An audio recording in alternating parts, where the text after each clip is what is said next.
Hey guys, how you doing today? This is David Lucas back here again. Welcome back to my channel.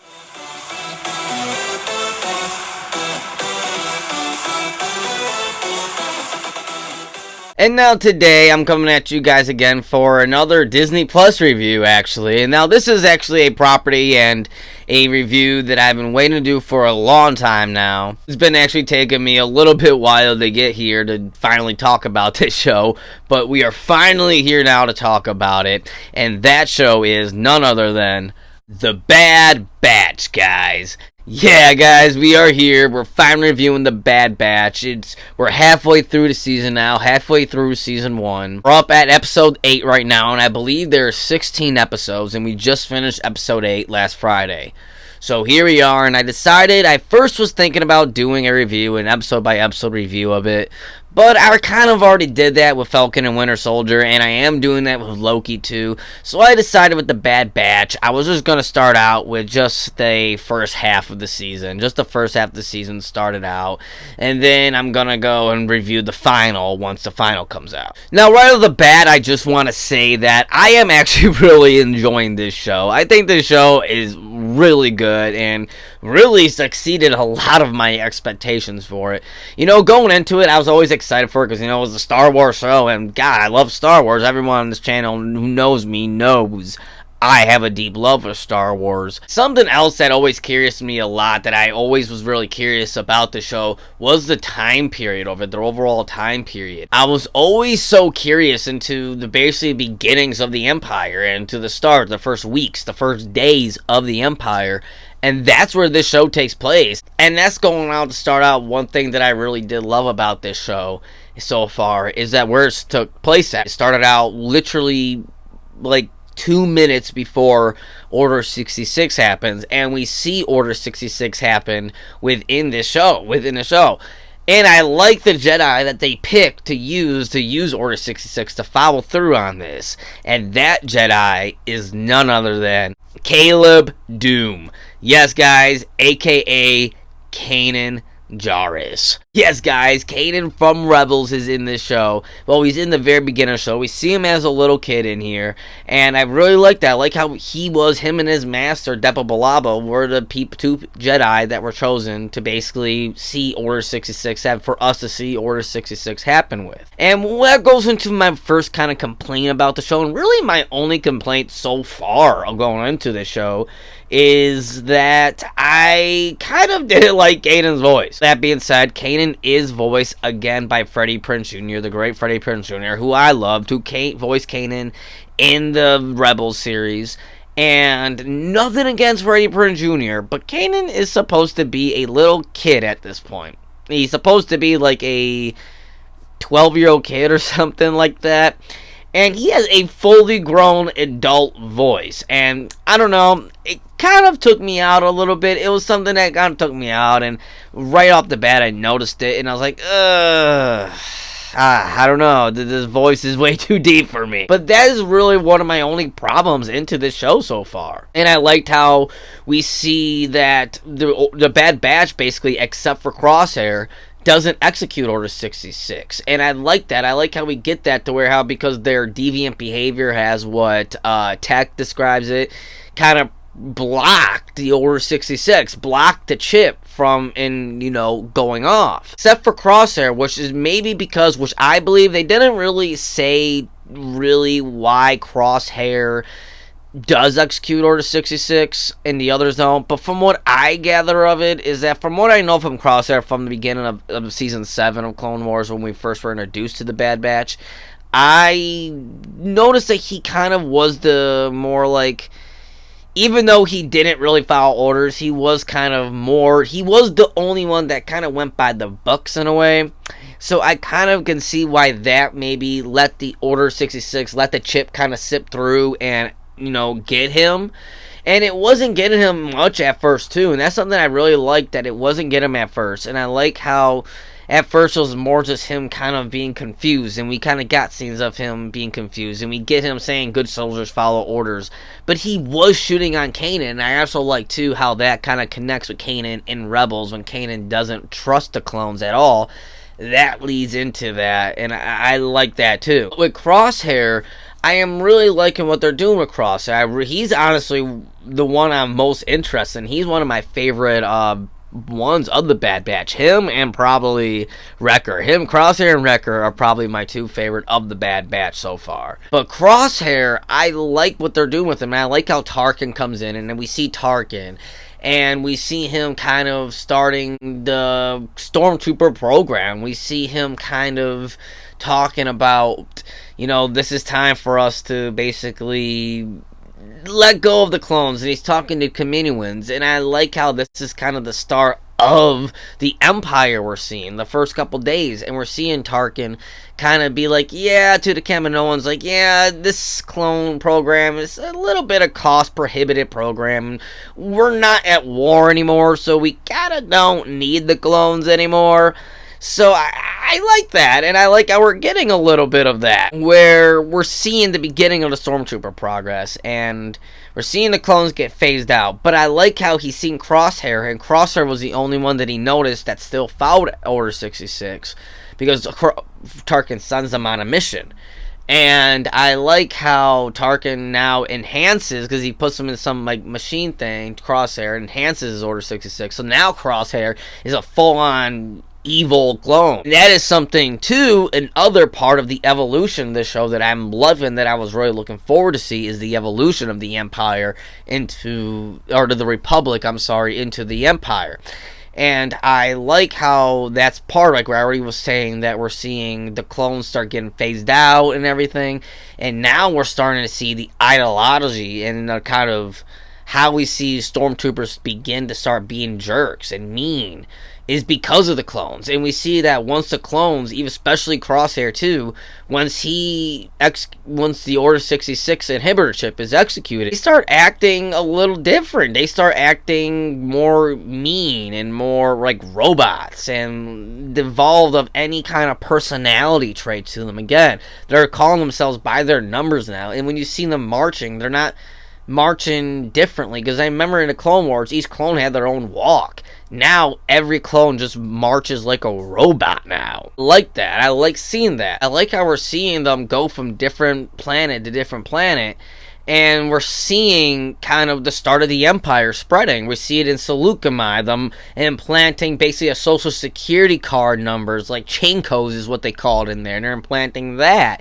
And we see that the symbol of the Republic has now changed to the Imperial symbol. And we're also seeing now the clone troopers are like what I think Hunter says, that they're bringing more soldiers into places now and setting up bases in other worlds now, when they should be getting out of other worlds because the war is over. Also get introduced to kind of like one of the first Imperials, Vice Admiral Rampart, I think his name is, and we're getting introduced to him, and he is in charge of Project War Mantle, which is basically like Tarkin's initiative to phase out the clones and bring on the Stormtroopers, and this guy is the head of it, and he recruits some new soldiers. He recruits actual regular recruits across the galaxy in here to fight, and Crosshair is the commander of these guys now, and Crosshair is basically the one training the very first generation of Stormtroopers, which is really cool. Let me get on to something else about this show that I'm really loving, and I am absolutely loving how dark this show is. This show is dark, and it's probably some of the most darkest Star Wars I have ever seen. Crosshair, when he's with those recruits, and they go to Saw Gerrera's camp, because we see a little bit of Saw Gerrera in here, and he goes to his camp to basically execute the Saw Gerrera's people and some refugees they have there. And I liked how one of the Stormtroopers was kind of like, wait, no, we can't execute these people. That they're innocent people. If anything, we should arrest them and question them. But we're not an execution squad. And then Crosshair kills the dude. And then all the Stormtroopers, the recruits see it as happen. They're like, yeah, okay, shit. We can't say anything now about this guy. He's in charge. And they killed the people. When that scene happened, when Crosshair shot that Stormtrooper, that was one of the very first darkest scenes, especially the way how Crosshair says it. He, has his good soldiers follow orders type of talking. I like that. I liked his voice. It sounded creepy. I obviously can't mimic it perfectly, but his voice sounded freaking creepy, and I liked it. That's just like one of a couple of really dark scenes this show has been giving us lately. Like, we've been getting some pretty dark scenes with Wrecker. When Wrecker, he actually ends up executing orders. Well, he ends up getting the chip in hands. Like, not in hands, but it acts up. And there's an episode in here halfway through where it acts up, and they meet up with Rex and everything, and then they have to figure out how to take the chip out. And in the middle of taking out, the chip reacts, and Wrecker executes Order 66. And right there, he goes after Omega, which I'm going to get onto Omega pretty soon. He goes after Omega, who is one of the main characters of this show. The scene of him chasing after, he was like he was like a Terminator. Just mindless, as walking really fast and running and moving things, throwing things, making grunts, and his face just is devoid of any kind of personality or soul or anything. It was dark and good, and I love it when Star Wars is dark. And even a recent episode, they were having some pretty dark scenes. This is with Crosshair again. Crosshair telling, ordering his men to shoot a child and stuff. Like, Crosshair completely just lost it. And I like how, honestly, kind of dark this show is. It's a lot more brutal than Clone Wars. I mean, even parts of the show, we have some of them shooting some people. And we actually see people dying in this show, which we didn't get much in the Clone Wars. They're basically just killing droids. Now, another thing that I really want to touch on, and that I really can't go a whole video without talking about this person, is Omega. Yes, guys, Omega is the brand new character they're introducing in the show, the brand new main character. She is another member of the Bad Batch, and I really like that. I really like her introduction. Gotta say, I am really enjoying this character of Omega. I like her introduction. She's basically a female clone, and we don't know much about her yet. There's still a lot of mystery behind her, but what we do know is that the Kaminoans are keeping her a secret, and they have something planned with her. And from what we've learned in the new episode is that she is part of some contingency plan that the Kaminoans have set up in case of the Empire going after them, because that is a little subplot of this show, which I am really into too, is how the Kaminoans and the Empire are starting to go at odds with each other. And the Kaminoans are starting to think like, is this Empire really as good as we think it is? Because they want to take out our clone trooper program. So, and that is part of it, and I like it. And Omega, I guess, is part of this contingency plan for that. And I like, too, how they're teasing with Omega. Like I was saying, there's some mystery behind her, and I like how they are teasing some mystery that she possibly has the Force, and that something mysterious is about her, that she has some kind of abilities. I'm just going to say that I think she has some kind of abilities. It may or may not be the Force, but she has some ability. I like, too, how we're getting here, like, her and Hunter's relationship, how Hunter is, like, a father figure to her, and Hunter is trying to take care of her this whole time, and he's always trying to protect her. Even with Wrecker, too. Wrecker's like a big older brother to her, or like a uncle to her, or stuff like that. I like that. I like how they have that relationship, and Tech is kind of like the smart uncle or something like that. And then you got Echo, who Echo is part of the Bad Batch now. Echo, he's kind of like the mother of the kind of group to her. I kind of get it as. And I like how they have all that kind of relationship with her. I like that. I like how they teaching her and they're teaching her skills. And she just sees it for watching certain members like Hunter. And she's like mimicking their movements or their wordings. And we're seeing slowly this child just grow up, and we're seeing her grow up to eventually become something sometime in the Star Wars universe, which we have no idea what they have planned for. It's kind of the same with like Grogu. Like, we have no idea what they have planned for Grogu. The same thing with Omega is that no one has any idea what the plan is for Omega, and I like that. And I like how she's pretty much probably the last of the clones. That's probably definite. She's the last of the clones, the last line of them, because she's so different than any of the other clones. I'm really curious as to what they're going for with her. I'm wondering if it's going to connect to Grogu at all, or it's going to connect to the sequel trilogy, maybe to the next season of The Mandalorian, maybe? I don't know what they have planned for Omega, but I am really excited for it, and I am really into this character. Like, she's not an annoying character, she's not a kind of repetitive character, she's not any of that. She's an actual really cool fleshed out character who is still growing, and we are seeing that growth with every single episode. We're seeing her grow, and I like it, and I like how word is left off with her being taken by a big surprise. So this show has been having a lot of big surprises of Cad Bane. And I like that. I like how Cad Bane shows up, and he's the big surprise of the show, and he kidnaps her, and because the Kaminoans hired them, because that's been a kind of another revolving plot, that the Kaminoans that we found out hired Fennec Shand. If you guys remember Fennec Shand from The Mandalorian, they hired her, a younger version of her, to go grab Omega because she's, again, part of this contingency. And Fennec failed, and I think now the Prime Minister, who Lama Su, I think, hired Fennec Shand, but now the Prime Minister, Kamino, hired Cad Bane.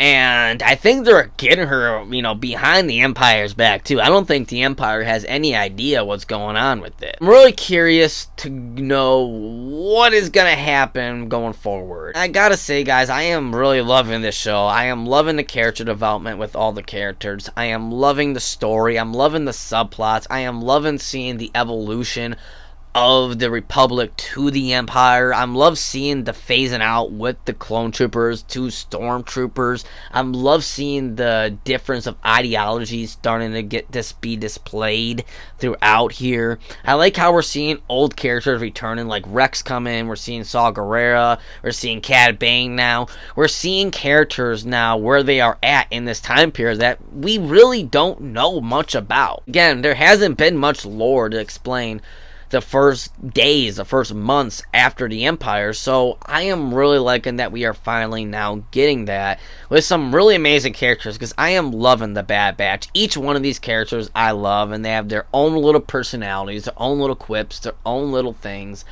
and I love that about them. And I also love Omega, and that we're seeing this new character that's also like a Grogu that worked perfectly, created by Dave Filoni again, and I like that we're seeing in growth and seeing the basically evolution of this character, of Omega, and I'm really curious to see what they have plans for her. So let me know down in the comment section below, guys, and let me know your thoughts on the Bad Batch so far. Bad Batch, are you not liking the Bad Batch? Are you in between of it? Let me know down in the comment section below, and let me know your thoughts. As always, guys, if you liked this video, make sure you give it a like and subscribe to my channel. It always helps me out, and I always appreciate it all the time. And until next time, guys, we'll see you later.